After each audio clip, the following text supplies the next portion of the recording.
Okay, to create a program from the list view from the automatic mode, just click on the paper and pencil button. This is going to bring you into the program editor mode.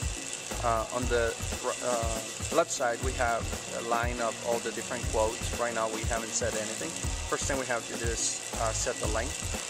So I'm going to set 300mm length panel. And then I'm going to set my first quote for the first hole. So I'm going to do my first hole at 32mm from the edge. So I'm going to say enter. And I want to glue and dowel. So I need to tap on the glue and dowel. I'm going to add another line. 64. Sorry, let me 64. I'm going to press enter. And again, I'm going to glue and dowel. I'm going to add another one. And this time, what I'm going to do is I'm going to use the length of my part minus 64mm. That's going to use the length of the panel and use that as a reference. And again, I'm going to turn my glue and dowel, and I'm going to add another last hole, and I'm going to do the length minus 32mm. And again, turn my glue and dowel. This way, we just finished our first program. I'm going to save it. I'm going to give it a name. F1, enter, and that's it.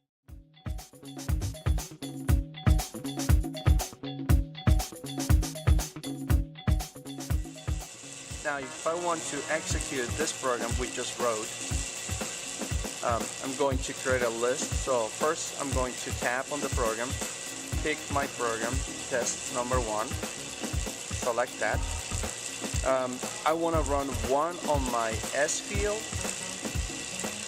and I want to run another one on my R field. So I'm going to select test 1 again, and I'm going to change my area to R. So in this way, I'm going to run test number 1 on S. Once that's executed, it's going to run test number 1 on the R field. I'm going to set, I want to run 10 times my cycle. Let me clear the list. So now we have to, it's important that we just tap anywhere else on the screen so we clear. Otherwise, if we just select that line, it's going to execute that program only.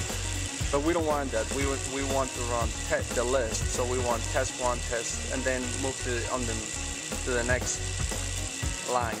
So I'm going to just click anywhere so it unselects all the lines. And now we're ready to run. So I'm going to just press execute, which is this button here.